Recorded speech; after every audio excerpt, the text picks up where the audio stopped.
Olá, meu nome é Rodrigo Sato, eu sou geólogo, trabalho aqui em Santa Catarina e fui convidado a falar aqui com vocês sobre a questão da erosão costeira que está afetando muito aqui o nosso estado, não só nos grandes centros, até mesmo cidades menores estão sofrendo muito com isso. Bom, a questão da remediação versus a prevenção, né? Como na saúde da gente, né? Não adianta remediar, tem que prevenir. Qual que é a importância da análise prévia dessas erosões, hein, Rodrigo Sato? Bom, como você está dizendo, é mais ou menos isso mesmo. É assim, ó, se você não fizer uma análise preventiva do que está acontecendo, você primeiro vai gastar muito mais para você remediar, porque uma vez que, como você falou assim, é uma doença, né? Se você não fizer os exames antes da doença se instalar, é muito mais fácil de você tratar. Se você esperar a doença se instalar, isso vai fazer com que você tenha que gastar muito mais depois para tratar. Então, na ciência, isso é fato. Então, você esperar acontecer um fenômeno erosivo desse, sem antes fazer um estudo de como ele vai atingir a costa, qual o impacto socioeconômico, quais as características, né, evolutivas desse fenômeno, quanto ele vai vir a afetar no futuro. Se você não fizer esse diagnóstico e simplesmente esperar sentado para que ocorra e só depois você vai pensar, né, em remediar, pode preparar que o bolso vai doer. Vai doer porque o teu custo vai ser muito maior para fazer isso. Bom, até falando em questão de custo, quais impactos econômicos, quais áreas, enfim, que podem sofrer com isso? Bom, os impactos são enormes. Aqui nós, nessas últimas ressacas aqui, nós tivemos fácil mais de 10 milhões de reais em prejuízos. Se você considerar a curto prazo, você tem impactos próximos a residências, impactos menores em portos, né? Em algumas áreas com infraestrutura, por exemplo, cabeceiras de pontes, etc. Tal. Se você pensar a médio prazo, aí você já começa a ter assoreamento de canais, erosão de bermas, né, que são os morros que existem próximos à praia. Na geologia a gente chama de berma. Então você vai ter erosão, processo de erosão nas bermas, nas restingas, e isso vai se ampliando cada vez mais. A longo prazo você começa a ter um impacto grande na perda de receita com turismo. Por exemplo, o que é a ilha de Santa Catarina sem as suas praias? Nada. O que você vai vir para Florianópolis para ir no shopping? Entendeu? Então não tem atrativo. Então, o impacto no comércio. Por exemplo, nós estamos num restaurante à beira-mar. Se daqui a pouco não houver mais condições de ter um restaurante à beira-mar, então você começa a perder essa capacidade econômica, né, que o próprio mar trouxe, né, ele vai acabar se perdendo com o passar do tempo. E os impactos daí também sociais, porque 1/3 da população hoje no planeta vive próximo da costa.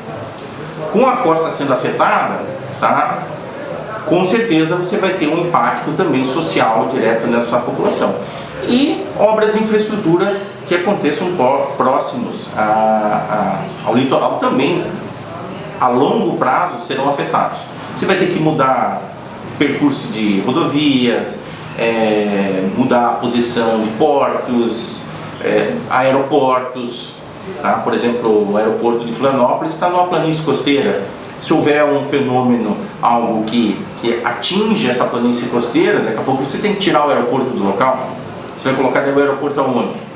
Tudo isso tem que ser visto com antecedência, antes que aconteça, e não esperar acontecer para daí você tentar consertar. Bom, teremos que fazer planos de ação, né? Você falou, não podemos esperar. Existe também como a gente fazer uma prevenção para 100 anos, para 150, ou para 50 anos, se existe essa possibilidade e como é no Brasil hoje. Se nós temos uma prevenção, se nós temos um estudo para hoje, para amanhã, para depois, para daqui 50 anos, como é que é aqui? Não, o Brasil não tem a cultura de fazer estudos preventivos. Infelizmente é difícil de incutir na cabeça dos governantes aqui do Brasil de que deve ser investido em pesquisa, em ciência pré qualquer tipo de desastre, tá? Timidamente Santa Catarina até tem saído na frente nesse sentido em muitos desastres aí, fez curso de especialização na área, as defesas civis elas estão muito bem estruturadas para esse tipo de fenômeno, mas teve que ter um desastre para isso acontecer. Então, em lugares, em regiões do Brasil onde não existe um desastre, então praticamente inexiste esse tipo de prevenção.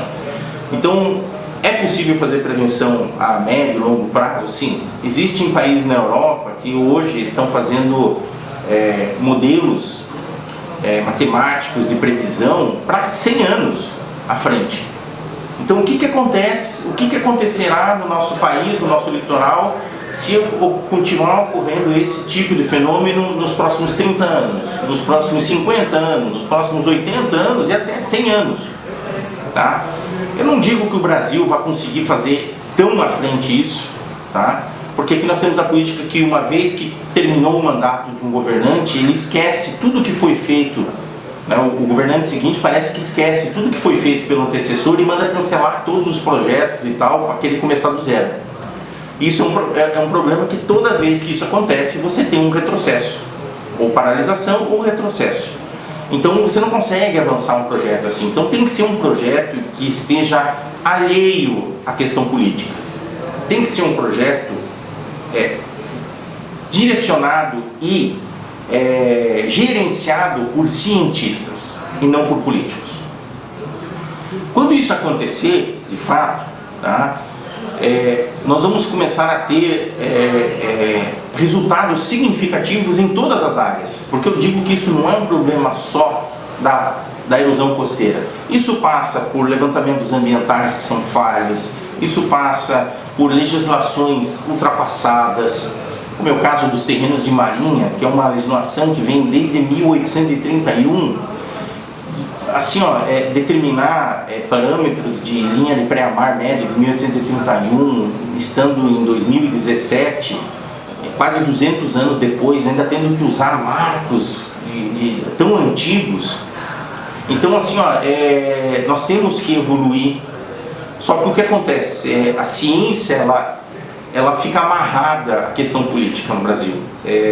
Enquanto essa amarra existir, a ciência não se desenvolve.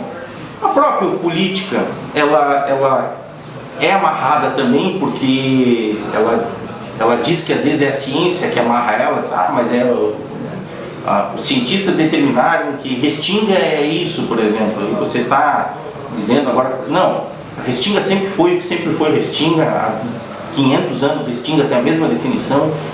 O que a ciência foi fazendo hoje foi fazendo um balaio de gato junto com a parte jurídica, e essa confusão se instalou no país inteiro. Então, nós temos que separar o joio do trigo. O que é ciência é da ciência, o que é das ciências jurídicas deixa para os juristas, tá?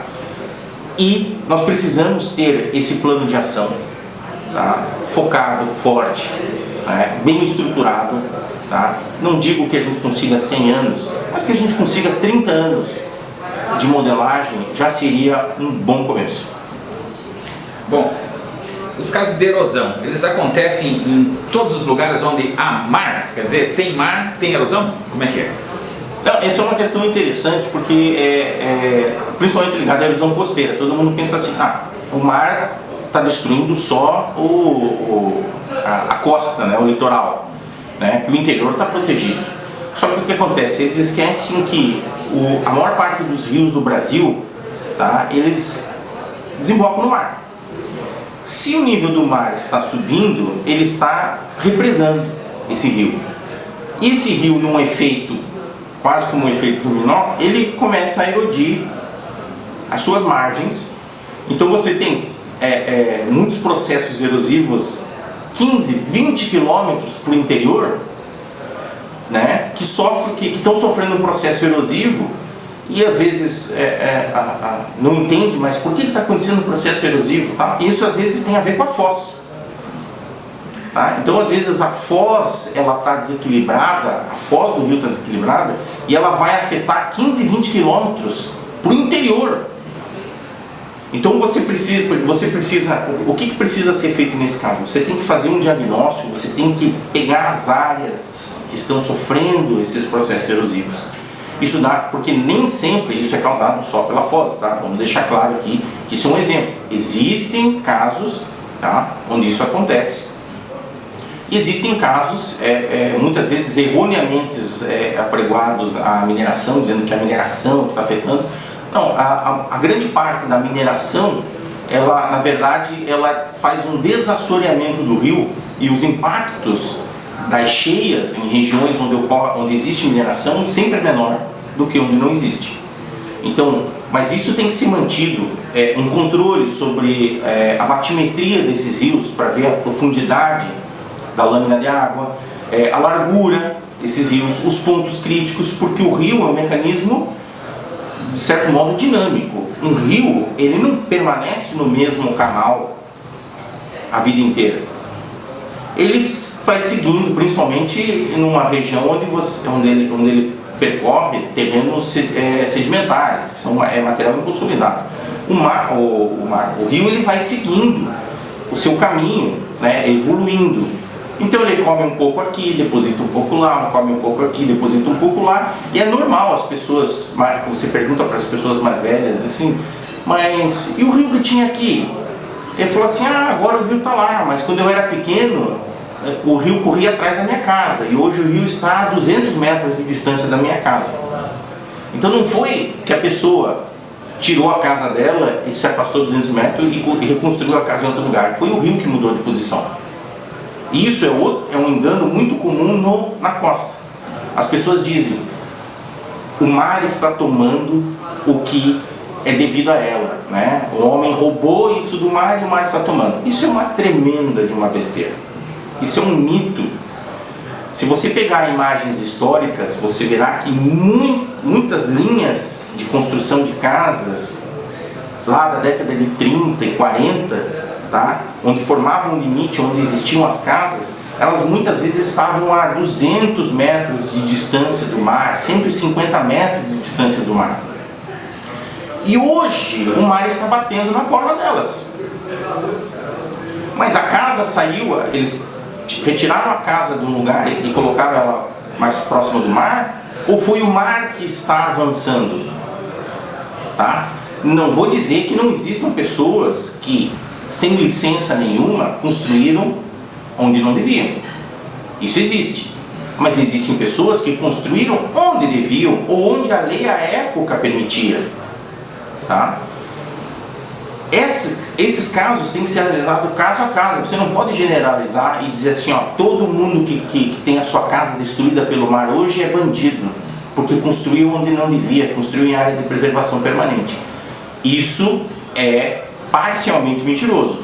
Existem casas que podem ter sido construídas em área de APP, existem casas que existiam antes da própria instituição da APP existir.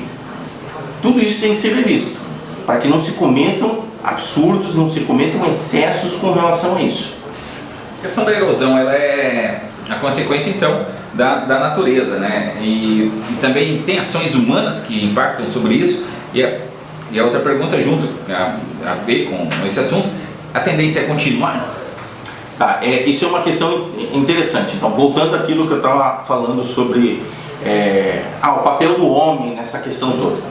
Primeiro, do ponto de vista das geociências, esses fenômenos são naturais, são cíclicos.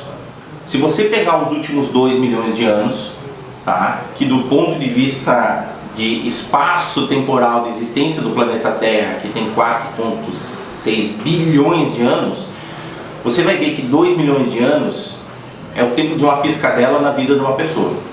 Tá? Só nesses últimos 2 milhões de anos, o mar teve ciclos de progressão, que é quando o mar avança sobre a costa, e teve picos de regressão, quando o mar volta para a costa, com altura acima de 10 metros, tá? Picos assim de altura de 15 metros, até 20 metros de altura, o mar subindo e o mar descendo. Só nesses últimos 2 milhões de anos nós tivemos no mínimo 20 fenômenos ligados a isso. Você veja que o mar ele sobe e desce em grandes, muito frequentemente. O homem só apareceu com, digamos assim, com um efeito mais destruidor a partir da Revolução Industrial. Então você conta a partir de 1850 em diante. Então você dizer que algo que já acontece há milhares ou milhões de anos é causado pelo homem é um erro, no mínimo, muito grosseiro. Agora, existe, ou desde que o homem começou a monitorar isso há mais ou menos 100 a 150 anos que existe monitoramento, se você considerar que os monitoramentos muito antigos, eles eram desprovidos de precisão, então são dados que você tem que ter com certo parcimônia na utilização, e que os dados realmente precisos estão sendo feitos nos últimos 50 anos, então para você analisar um fenômeno de 1000 anos com 50 anos, é como você, por exemplo, determinar a doença de uma pessoa fazendo assim com a mão na testa. Então você consegue ter muita precisão para dizer que a pessoa está doente se você simplesmente fizer você está com a testa um pouco quente. Então assim, só que nesse período de medição que tem sido feito, foram observadas anomalias. Essas anomalias estão sendo tratadas com muito cuidado. Até então, o painel intergovernamental do clima tinha aventado a possibilidade de ser realmente, de fato, essas anomalias causadas pelo homem. Mas estudos mais recentes mostraram que, isso tem que ser revisto com cuidado. Então, hoje, o que é consenso? Que nós estamos vivendo um fenômeno natural de subida das águas dos mares no mundo inteiro, porém existe agravamento do quadro por ação humana. Então não significa que o fenômeno é causado pelo homem, mas que o homem tem uma parcela de culpa. Quanto que é essa parcela de culpa? 5%? 10%? 15%? Não se sabe. Então, o que sabe é que parte dessa parcela de culpa é de fato do homem. Agora, o quanto essa parcela, foi feito construções no mar, moles, foi feito um canal, foi aberto um canal, o quanto isso vai impactar, você tem que analisar com dados mais precisos. E essas medições atualizadas de erosão costeiras começaram a ser feitas nos últimos 10 anos para cá. É que de fato essa questão começou a ser analisada. Então, por isso é muito cedo ainda para dizer, né, o quanto o homem tem sua parcela de culpa nesse processo todo. Bom, e a nossa preocupação, é claro, é como que esses processos erosivos podem ser solucionados. Bom, a engenharia é uma área muito interessante, né? A geologia de engenharia que analisa muito desses casos de como estudar, barrar esse processo, tá? Ela avançou muito nas últimas décadas, tá? Principalmente na Europa. Na Europa ela está muito avançada, porque a Europa são países menores, com uma linha de costa menor, mas em compensação a aglutinação no litoral é muito maior, é muito superior ao nosso adensamento populacional da nossa costa. Então eles tiveram que desenvolver processos muito mais rápido para resolver esse tipo de problema do que nós. Então hoje eles trabalham com eclusas, com canais extravasores, com comportas, com barragens. Até um caso emblemático é o caso da Holanda, que dominou, de certo modo, o mar e conseguiram morar abaixo do nível de água dos mares. Veja o avanço, né, para isso acontecer. Então a engenharia hoje permite que você consiga dominar, digamos assim, o mar. Eu não vou dizer dominar, que dominar fica feio, vai dizer que o homem tem que dominar. Nós vamos dizer assim que empatar a briga com o mar. Então o mar tá erodindo e o homem pode chegar e dar um basta nisso, dizer, não, você vai erodir até aqui, a partir daqui eu não quero mais que você eroda, e pronto. Então existem como você fazer estruturas rígidas, estruturas dentro do mar para que quebre a energia das ondas, então a onda perder algo como 50% da sua energia antes de chegar na costa. Existem esporões que são a gente, aqui no Brasil se chamam moles, que são estruturas rígidas que avançam no mar para que as derivas laterais elas diminuam também o impacto. Então existem várias obras que podem ser feitas para resolver, né, essa questão. Então a engenharia está muito bem preparada para isso.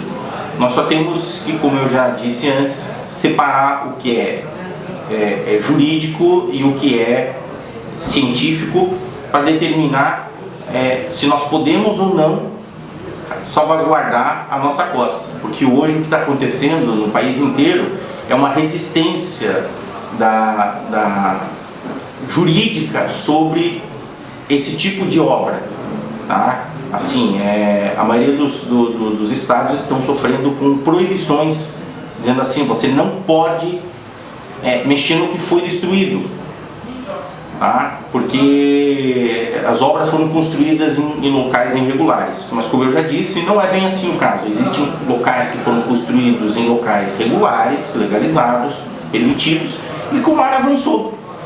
E hoje muitas dessas pessoas, empresas e até mesmo os municípios estão impedidos de tentar barrar esse avanço dos mares com obras e projetos. Então isso tem que ser revisto com uma análise criteriosa para determinar, porque isso pode significar, como eu disse aqui no caso de Santa Catarina, por exemplo, o fim do turismo. Você pode ter as belas praias aqui de Florianópolis, elas podem desaparecer e aí simplesmente vai virar uma cidade administrativa. Bom, a questão dos estudos, né? Como é que são feitos esses estudos e quais os dados que são necessários? Que tipo de informação científica é preciso levantar, né, para ter um embasamento matemático, teórico, enfim, para começar esses estudos? Então, quais são os dados necessários e como são feitos esses estudos? Bom, primeiro, você tem que fazer um levantamento prévio. Esse levantamento diagnóstico prévio, você faria todo um caminhamento ao longo da costa, pegaria os pontos mais críticos, os pontos com maior problemas, né, e os pontos que não têm problemas, para você fazer um pré-diagnóstico. Uma vez feito esse pré-diagnóstico, você vai colocar onde são os locais de maior, que você deve prestar mais atenção, são os mais urgentes, tá? Para você colocar os doentes mais graves primeiro na UTI, tá? Então, uma vez feito isso, aí você começa a construir o diagnóstico, tá? Uma vez que você fez o pré-diagnóstico, começa a construir o diagnóstico. O diagnóstico você vai fazer todos os exames necessários a descobrir o problema. Nesse caso, fazer levantamentos com radar, com batimetria, com coleta de amostras, com estudos oceanográficos. Esse trabalho ele tem que ser multidisciplinar, tem que ter geólogos, engenheiros, oceanógrafos, engenheiros ambientais, engenheiros sanitaristas. Toda essas profissões têm que estar juntas, cada uma buscando um dado, porque eu, como geólogo, eu chego lá no campo, eu vou ter o meu foco voltado para a geologia. Eu posso estar passando por cima de uma questão, por exemplo, sanitária séria. Então, tem que ter um engenheiro sanitarista, por exemplo, para chegar e falar assim, pô, eu vi essa questão sanitária. Então, uma vez que você junta todos esses dados e coleta vários diagnósticos, vários dados, você consegue daí, com esses dados, fazer o primeiro planejamento. Então esse planejamento, ele vai, após feito o diagnóstico, você vai chegar e vai dizer assim, agora nós temos que partir para o planejamento, e esse planejamento ele vai dar origem a um projeto.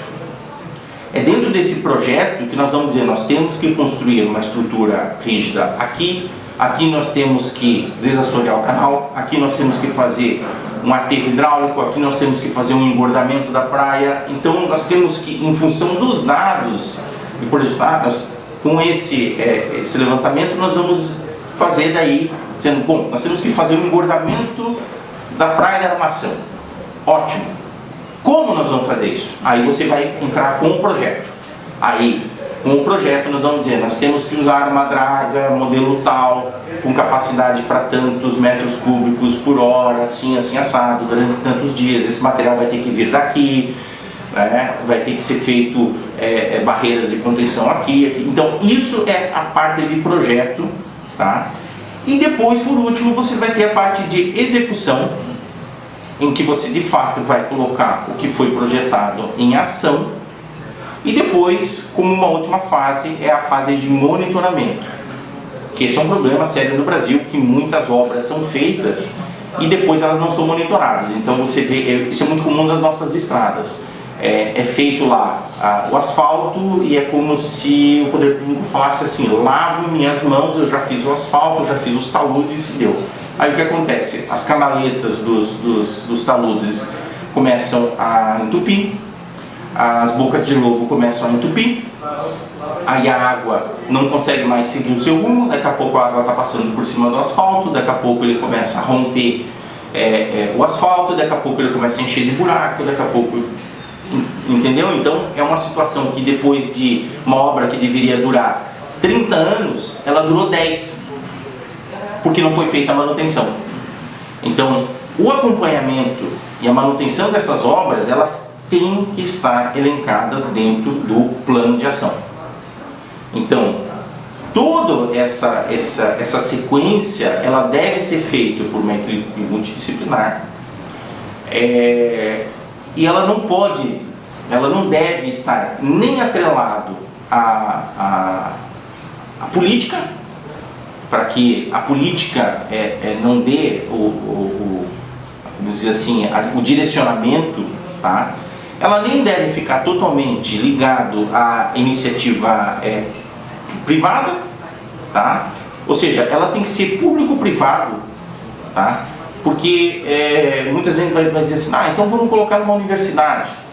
Mas uma universidade que é essencialmente acadêmica, a tendência é que fique pesquisando, e isso passe décadas pesquisando e não sai do papel. Então, por isso que a iniciativa privada, ela é muito dinâmica, ela é muito rápida, ela quer resolver um problema, tá? Muitas vezes ela resolve o problema atropelando etapas. Por isso que a iniciativa público-privada é a que mais se adequaria, tá? Por exemplo, se você entrar em contato com os portos aqui do estado de Santa Catarina, tá? Quem está gerenciando os portos, se eles não gostariam de... As empresas que estão sofrendo com processo erosivo, com pátios de containers que estão ali perdendo o seu espaço, eles, com certeza, eles gostariam de ter o problema resolvido. As pessoas que moram próximos a locais que estão sofrendo com inundação. Então, esses dados eles têm que ser produzidos, mas eles não podem ser produzidos ad eternum, como acontece no Brasil, 20, 30 anos às vezes pesquisando, daí chegar lá na frente, o trabalho simplesmente é arquivado, tá? Morre, né? Então, nós temos que mudar essa mentalidade aqui no Brasil com relação a isso. Bom, a questão da escola europeia, eu estive lá na Universidade do Porto, o professor Francisco Taveira, e ele falou em renaturalização dos rios, por exemplo, de alguns canais pequenos, etc., que foram entubados, enfim, isso teve impacto, né, do homem. Te pergunto, a questão da escola europeia, por exemplo, eles têm o Laboratório de Ondas e Marés, enfim, tem estudos já talvez muito anteriores aqui no Brasil, que talvez a gente não sei se tem ou se não tem. Enfim, a pergunta é, a escola europeia, ela pode ajudar em que tipo de análise, em que tipo de projetos, em troca de informações, enfim, qual o papel da escola europeia, o que eles podem nos ensinar, qual a expectativa que o engenheiro Rodrigo Sato tem sobre eles E também gostaria que comentasse sobre a questão da renaturalização dos rios que hoje estão entubados. Essa pergunta é bem interessante. Assim, ó, a escola europeia, ela, lógico, pela Europa ser milênios mais antiga que o Brasil, né? É óbvio que a ciência lá, ela teve um processo de experimentação muito mais antiga do que no Brasil. Praticamente o que o Brasil tem hoje é o que aprendeu com a escola europeia, tá? Depois na escola americana, tá? E hoje a escola asiática, ela tem se mostrado, a China tem se mostrado um grande polo gerador de ciência boa. Saiu daquela coisa de fazer produtos de baixa qualidade para começar a despontar com engenharia de ponta. A questão da renaturalização, isso tem sido muito debatido no mundo inteiro, porque assim, ó, o homem tem um impacto, a existência do homem sobre a Terra ele causa um grande impacto. Hoje o homem ele é o maior agente erosivo do mundo. O homem consegue desmanchar uma montanha que a natureza levaria 2 milhões de anos para desmanchar. O homem com 10 anos consegue desmanchar uma montanha inteira. Então o homem tem um impacto significativo na Terra. Porém, nós temos que analisar que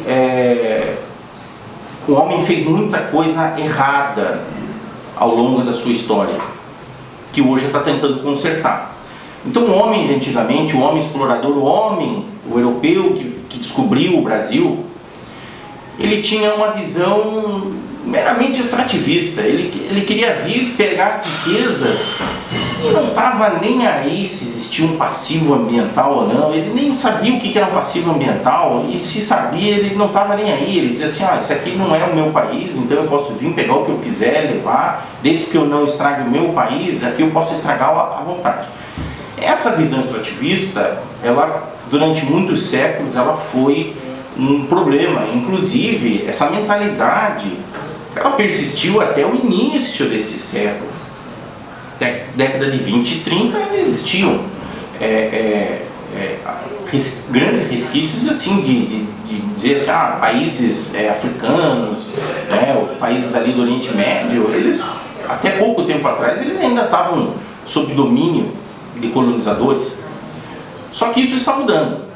Mas não é fácil você mudar uma cultura de séculos assim, em 5 anos eu quero que todo mundo saia de uma África subsaariana para um Japão, em que não existe lixo na rua, quase não existe crime. Não é assim que funciona. O Brasil ele teve essa mentalidade, principalmente o português, diferente de outros países, do espanhol, do francês, que eles tinham mais uma visão de colonizar e não só explorar. Tá? A visão portuguesa ela sempre foi muito voltada à exploração, e isso culturalmente foi o que nós herdamos, em que a natureza está aí, enquanto tiver água em abundância eu posso utilizar quanto de água eu quiser, eu estou pagando mesmo, não é assim que o pessoal fala? Eu posso gastar quanta água eu quiser, eu estou pagando.